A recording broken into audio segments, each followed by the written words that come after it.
Hello বন্ধুরা, সবাই কেমন আছো? আশা করি সবাই খুব ভালো আছো আর আমিও খুব ভালো আছি। তো আমি আজকেও চলে এসেছি তোমাদের সাথে একটা নতুন ভৌতিক সত্যি ঘটনা শেয়ার করার জন্য। তো চলো শুরু করা যাক গল্পটা। তো গল্পটা যাকে নিয়ে আমি বলবো তিনি সম্পর্কে আমার দাদু হন। এই ঘটনাটি আমি আমার মায়ের মুখ থেকে শুনি। ঘটনাটি ঘটে প্রায় 1990-91 সালে। তখনকারের দিনে গ্রামে গঞ্জে মানে এতটা উন্নত কিছু ছিল না।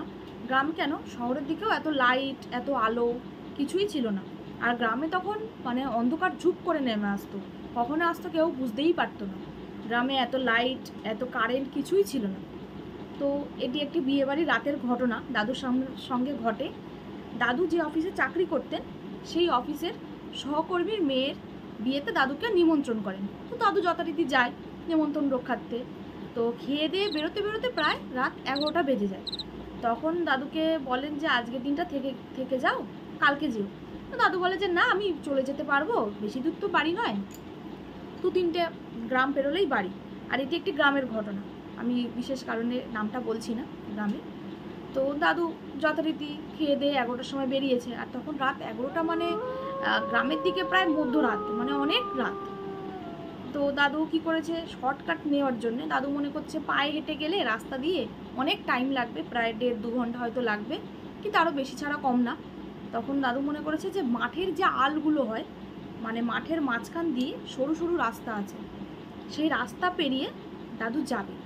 মাঠের আল পেরিয়ে প্রায় 2-3টে মাঠ পেরোলে দাদু গ্রামে পৌঁছে যাবে। আর কিছুটা গেলেই দাদুর বাড়ি। ভালো কথা, দাদু মাঠের আল ধরে এগোতে লাগছে। আল মানে যে সরু রাস্তাটা, যেটা খুবই সরু, একজন যাওয়ার মতো রাস্তা, সেটা ধরে যাচ্ছে। যেতে যেতে বেশ কিছুটা চলে গেছে, মানে কোনো রকমে যাচ্ছে। আকাশে মনে হয় চাঁদের আলোতে একটু একটু যা দেখতে পাচ্ছে, আর একটা আন্দাজ মতো চোখের আন্দাজে যাচ্ছে। যেতে যেতে হঠাৎ করে খানিক দূর গিয়ে দেখে একটা কালো কুকুর দাদুর সাথে মাঠের সঙ্গে সঙ্গে যাচ্ছে। মানে দাদু যাচ্ছে আল দিয়ে, কুকুরটা যাচ্ছে মাঠ দিয়ে। তো দাদু মনে করলো যাক, ভালোই হলো, কেউ তো একজন সঙ্গী পাওয়া গেল এই রাতে, কেউ তো নেই। তো কিছুটা দূরে দেখলো, কিছুটা দূরে একটা শ্মশান আছে, শ্মশানে যথারীতি আলো জ্বলছে। আর অনেক দূরে দূরে ছোটো ছোটো ছোটো ছোটো টিমটিমে আলো দেখা যাচ্ছে। মানে ওই যে মাঠের মাঝখানে যে ঘরগুলো থাকে, সেইখানে হয়তো টালো জ্বালিয়ে কেউ পাহারা দিচ্ছে। তো যেতে যেতে দাদু শ্মশানটা যখন পেরোলো, তখন দেখলো সে কুকুরটা নেই দাদুর সাথে। চারিদিকে ভালো করে দেখলো, দাদু দাঁড়িয়ে পড়লো, ভালো করে দেখলো, দেখছে যে নেই। দাদু তখন মনে করেছে যে হয়তো কুকুরটা কোথাও চলে গেছে অন্ধকারে, আর কালো কুকুর তো বোঝা যায়নি। দাদু বেখেয়ালি যাচ্ছে, তাড়াতাড়ি করে বাড়ি ফিরতে হবে, অনেক রাত হয়ে গেছে, তাড়াতাড়ি করে এগোচ্ছে। এইবার যে ঘটনাটা ঘটে, মানে সেই ঘটনাটা হচ্ছে হাড় হিম করা ঘটনা। আমি জানি না মানে ওই জায়গায় আমি থাকলে কি করতাম বা আপনারা থাকলে কি করতেন, কিন্তু দাদু খুব সাহসী ছিলেন এবং দাদু সত্যি খুব ভাগ্যবান ছিলেন যে ভাগ্যের জোরে বেঁচে গেছিলেন সেই ঘটনাটা। তো ঘটনাটা যেটা ঘটে, শ্মশানের কিছুটা এগিয়ে যাওয়ার পরে একটা কান্নার আওয়াজ শুনতে পান, একটা মহিলার কান্নার আওয়াজ, আর তার সঙ্গে একটা বাচ্চা।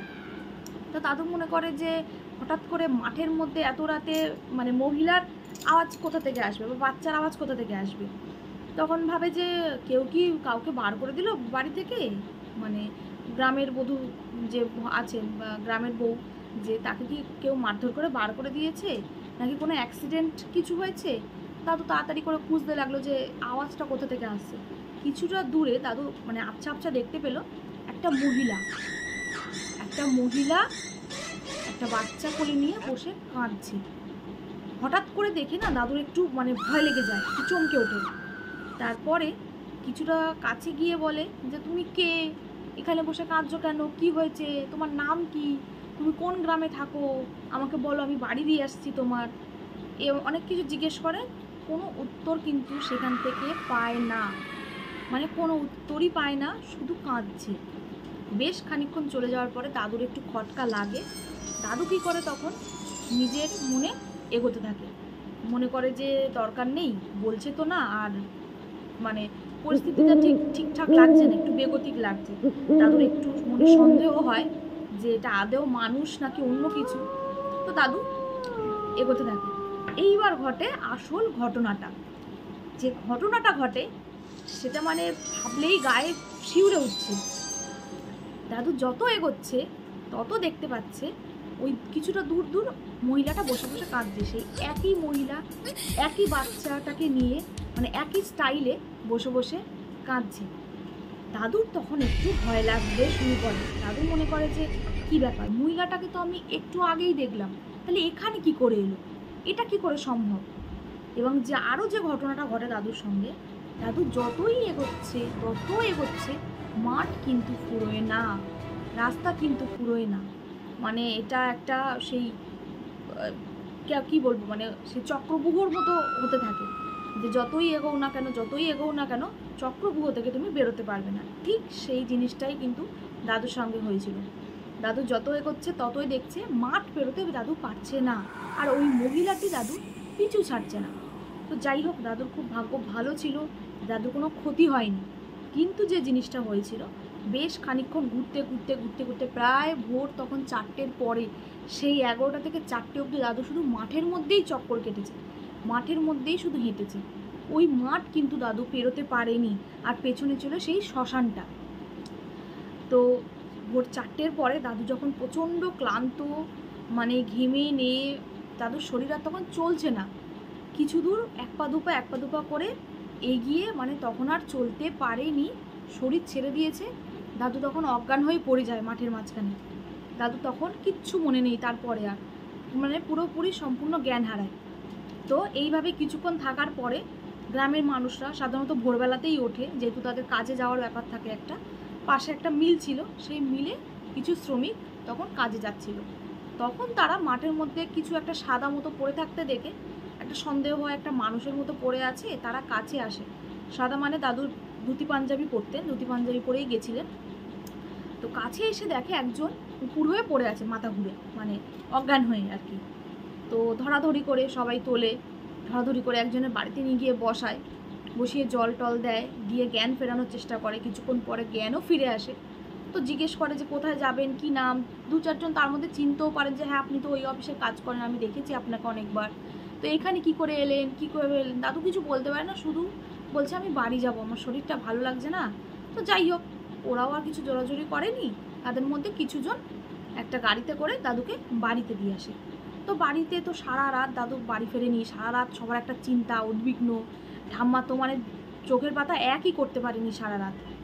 তো তখন ঠাম্মা যখন দেখলো দাদু বাড়ি এলো, দাদুর তখন গায়ে ধুম জ্বর, মানে সে চোখ ফোক পুরো লাল হয়ে গেছে, টকটক করছে চোখ লাল হয়ে, মানে জবা ফুলের মতো চোখ লাল, আর গা প্রচণ্ড গরম। তো ঠাম্মা জিজ্ঞেস করলো, দাদু কিচ্ছু উত্তর দিতে পারেনি, শুধু বিছানায় গিয়ে শুয়ে পড়লো। 3 দিন দাদু জ্বর থেকে উঠতে পারেনি, মানে পুরো বিছানা শুয়েছিল।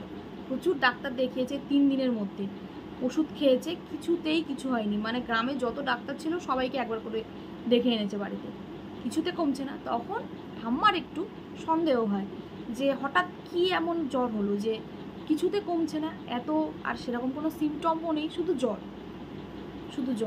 চোখ খুলতে পারছে না, উঠতে পারছে না, মানে শরীর খুব দুর্বল। পাশের একটা মন্দির ছিল, কালী মন্দির। তো সেই কালী মন্দিরের পুরোহিতের সঙ্গে ঠাম্মা পুরো ঘটনাটা বলে। পুরো ঘটনাটা শোনার পরে পুরোহিত কিছু হয়তো বুঝতে পেরেছিল, তো দাদুকে কিছু জিনিস দেয় খাওয়ার জন্য, ব্যবহার করার জন্য।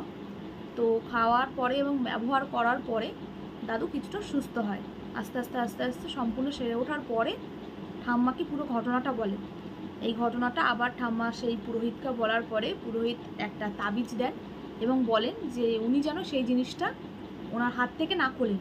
ওনার উপরে একটা বাজে নজর লেগেছিল। দাদুর ভাগ্যটা খুব ভালো ছিল, সেই সময় দাদুকে অ্যাটাক করতে পারেনি বা দাদুর কোনো ক্ষতি করতে পারেনি। মানে ওরা জেনারেলি ক্ষতিই করে, যারা অতৃপ্ত আত্মা থাকে তারা মানুষের ক্ষতিই করে। তো সেই সময় দাদুকে কোনো ক্ষতি করতে পারেনি, হয়তো এটা ভগবানের আশীর্বাদ ছিল। তো তারপরে দাদুর সেই তাবিজটা মানে আমৃত্যু পর্যন্ত হাত ধারণ করে রেখেছিলেন, আমার মা দেখেওছে সেই জিনিসটা। তো যে এই যে ঘটনাটা ঘটেছিল, এটা একদমই গ্রাম বাংলার একটা সত্যি ভৌতিক ঘটনা, যেটা আমার মায়ের একজন মানে আত্মীয়, আমার সম্পর্কে দাদু হন, তার সাথে ঘটেছে। এবং সম্পূর্ণ ঘটনাটাই আমার মা যেভাবে আমাকে বলেছে, আমি হুবহু তোমাদের সাথে সেইভাবেই তুলে ধরলাম পুরো ঘটনাটা। তো তোমরা প্লিজ জানিও কমেন্টে ঘটনাটা তোমাদের কেমন লাগলো, এবং তোমাদের যদি এরকম কোনো সত্যি ঘটনা ঘটে থাকে নিজেদের জীবনে, ভৌতিক ঘটনা, তো তোমরা আমাকে শেয়ার করতে পারো। আমি কমেন্ট বক্সে বা ডেসক্রিপশন বক্সে দুটো জায়গাতেই থাকবে আমার ফেসবুকের আইডি তোমাদের দিয়ে রাখবো। তোমরা সেখান থেকে আমার সাথে যোগাযোগ করতে পারো, আমাকে মেসেঞ্জারে তোমাদের ঘটনাটা লিখে পাঠাতে পারো, আমি তোমাদের পাঠ করে শোনাবো।